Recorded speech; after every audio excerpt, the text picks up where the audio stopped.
दुनिया भर के न्यूज़ चैनल्स और सोशल मीडिया पर एक ही चीज़ काफ़ी चर्चा में है और वो है स्ट्रेट ऑफ हॉर्मुज, वो समुद्री रास्ता जहां से ऑयल्स और कार्गो शिप्स दुनिया भर में जाते हैं। लेकिन अब ईरान, इसराइल और अमेरिका के बीच चल रहे तनाव का सीधा असर शिपिंग पर भी पड़ा। जो जहाज पहले इस छोटे से रास्ते से आसानी से निकल जाया करते थे, अब उन्हें डर की वजह से अपना रूट बदलकर अफ्रीका के नीचे से लंबा चक्कर लगाना पड़ रहा है, यानी कि केप ऑफ गुड होप से होकर गुजरना पड़ रहा है। नतीजतन जहाज़ों को ज़्यादा फ्यूल जलाना पड़ रहा है, कॉस्ट बढ़ गई है, डिलीवरी लेट हो रही है और सप्लाई चेन पे भी प्रेशर पड़ रहा है। लेकिन इस पूरे झोल में भारत का इंटरनेशनल सी पोर्ट अचानक से काफ़ी चर्चा में आ गया है।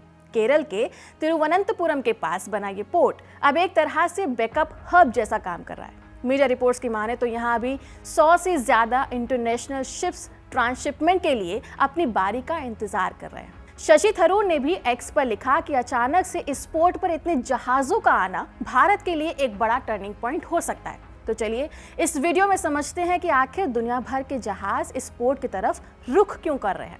क्या ये बस कुछ दिनों की बात है या फिर ये पोर्ट जो है वो सच में धीरे धीरे दुनिया के बड़े शिपिंग हब्स को चैलेंज करने में लगा है? और अगर ऐसा हुआ तो क्या भारत ग्लोबल ट्रेड में एक नई ताकत बनकर उभर सकता है? जानेंगे इन्हीं सवालों के जवाब हमारे इस वीडियो में। नमस्कार, मैं हूं डिम्पिका और आप देखना शुरू कर चुके हैं खबर गांव। पहले समझते हैं कि ट्रांसशिपमेंट होता क्या है।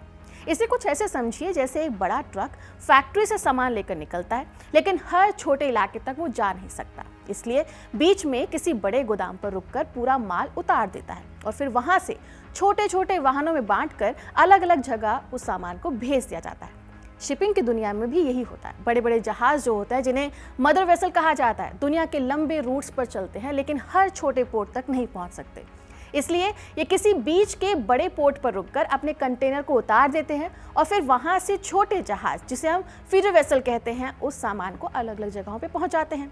इस प्रोसेस का फायदा ये होता है कि इससे ग्लोबल ट्रेड काफ़ी स्मूथली चलता है। लेकिन दिक्कत ये है कि हर बार सामान को उतारने और फिर से चढ़ाने में समय भी लगता है और एक्स्ट्रा कॉस्ट भी बढ़ जाती है, जिससे शिपिंग जो है वो महंगी हो जाती है। इसी वजह से दुनिया के कई देश अपने खुद के ट्रांसशिपमेंट हब्स को बनाने की कोशिश कर रहे हैं ताकि उनका सामान दूसरे देशों के पोर्ट पर निर्भर ना रहे। लेकिन ट्रांसशिपमेंट हब ऐसे ही कहीं भी नहीं बन जाते। इसके लिए सबसे ज़रूरी चीज़ होती है एक ऐसा समुद्री इलाका जहां पानी बहुत गहरा हो, ताकि बहुत बड़े और भारी जहाज़ जो हैं वो बिना किसी दिक्कत के सीधे अंदर जाकर रुक सकें। इसका सीधा फायदा ये होता है कि पूरा शिपिंग प्रोसेस तेज होने के साथ साथ कॉस्ट इफेक्टिव भी हो जाता है।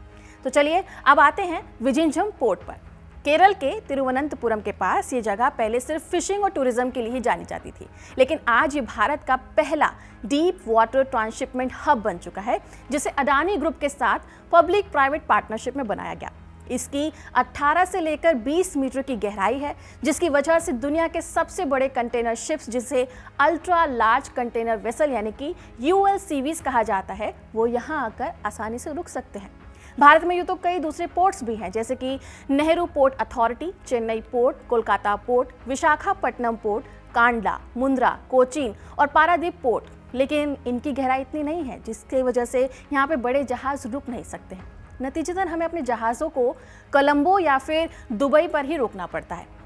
ये port international east west shipping root से लगभग 10 न्यूटिकल माइल्स दूर है, यानी जहाज़ों को ज़्यादा लंबा चक्कर नहीं लगाना पड़ता। इसी वजह से जब हाल ही में ग्लोबल शिपिंग रूट्स पर क्राइसिस हुआ तो कई जहाज़ों ने दूसरे पोर्ट पर जाने की बजाय इस इंटरनेशनल सी पोर्ट को चुना, क्योंकि उन्हें अब कोलंबो या दुबई तक दूरी तय नहीं करनी पड़ेगी और ना ही ज़्यादा समय और अपना फ्यूल खर्च करना होगा। जब दिसंबर 2024 में कमर्शियल ऑपरेशन शुरू हुए थे तो शुरुआत में किसी को भी नहीं लगा था कि इतना जल्दी इतना बड़ा पोर्ट बन जाएगा, लेकिन कुछ ही महीनों में यहाँ शिपिंग एक्टिविटी बहुत तेज़ी से बढ़ने लगी। मार्च 2026 में सिर्फ एक महीने के अंदर यहाँ पर 61 जहाज आए, उनका सामान उतारा और आगे भेजा गया। इतने छोटे समय में भी ये पोर्ट बहुत बड़े स्केल पर ग्लोबल शिपिंग को हैंडल कर रहा था।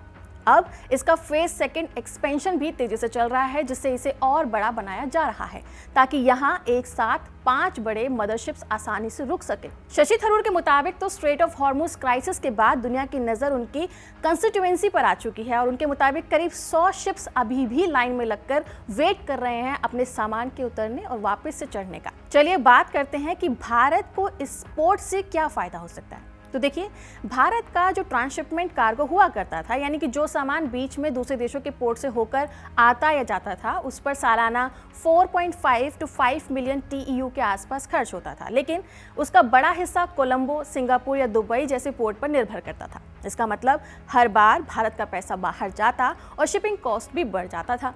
लेकिन अब धीरे धीरे ये कार्गो भारत के अंदर ही हैंडल होने लगे हैं, जिससे हर साल करीब 200 से 220 मिलियन डॉलर तक की बचत होने का अनुमान है।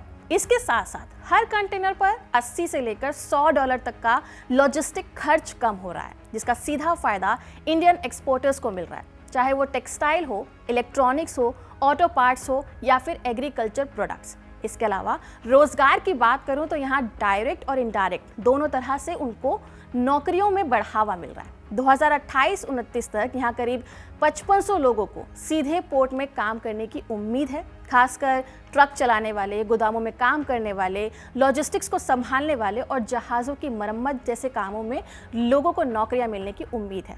इसके अलावा ये पोर्ट भारत के लिए स्ट्रैटेजिकली भी बहुत इंपॉर्टेंट है। जैसा कि मैंने पहले ही बताया था कि पहले भारत को ट्रांसशिपमेंट के लिए दूसरे देशों पर डिपेंडेंट रहना पड़ता था, खासकर पोर्ट ऑफ कोलंबो पर।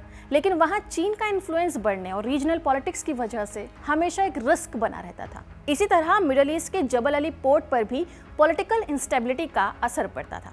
अब विजिंजम पोर्ट जैसा डीप वाटर पोर्ट होने की वजह से भारत को अपनी शिपिंग और कार्गो हैंडलिंग पर ज़्यादा कंट्रोल मिल रहा है। इसका फायदा ये है कि भारत इंडियन ओशन रीजन में एक स्ट्रॉन्ग प्लेयर बन सकता है और मलक्का स्ट्रेट और हॉर्मुज जैसे इंपॉर्टेंट सी रूट्स के पास होने से ट्रेड और सिक्योरिटी दोनों मजबूत हो सकती है। साथ ही जरूरत पड़ने पर नेवी को भी इससे सपोर्ट मिल सकता है। इसका मतलब ये हो सकता है कि भारत चाइना की बेल्ट एंड रोड स्ट्रैटेजी का एक स्ट्रॉन्ग अल्टरनेटिव बन सकता है, क्योंकि अब भारत अपने ट्रेड रूट्स पर ज़्यादा कंट्रोल कर पाएगा और एनर्जी इंपोर्ट्स जैसे सेंसिटिव रूट्स भी पहले से ज़्यादा सेफ और सिक्योर हो पाएंगे।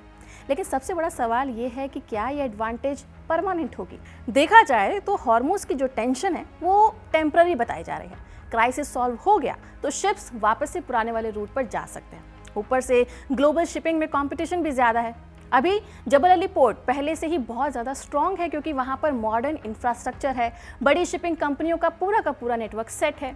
पोर्ट ऑफ कोलंबो भी लंबे समय से इंडिया का मेन ट्रांसशिपमेंट हब रहा है और इसी तरह से सिंगापुर और पोर्ट क्लांग जैसे पोर्ट्स भी अभी बहुत ही एफिशिएंट हैं और वेल डेवलप्ड हैं। लेकिन अगर विजिंजम पोर्ट को लंबे समय तक ग्लोबल हब बनना है तो इसे और ज़्यादा स्ट्रॉन्ग करना होगा। इसमें फेज़ 2 और फेज़ 3 का जो एक्सपेंशन है उसको जल्दी ही शुरू करना होगा।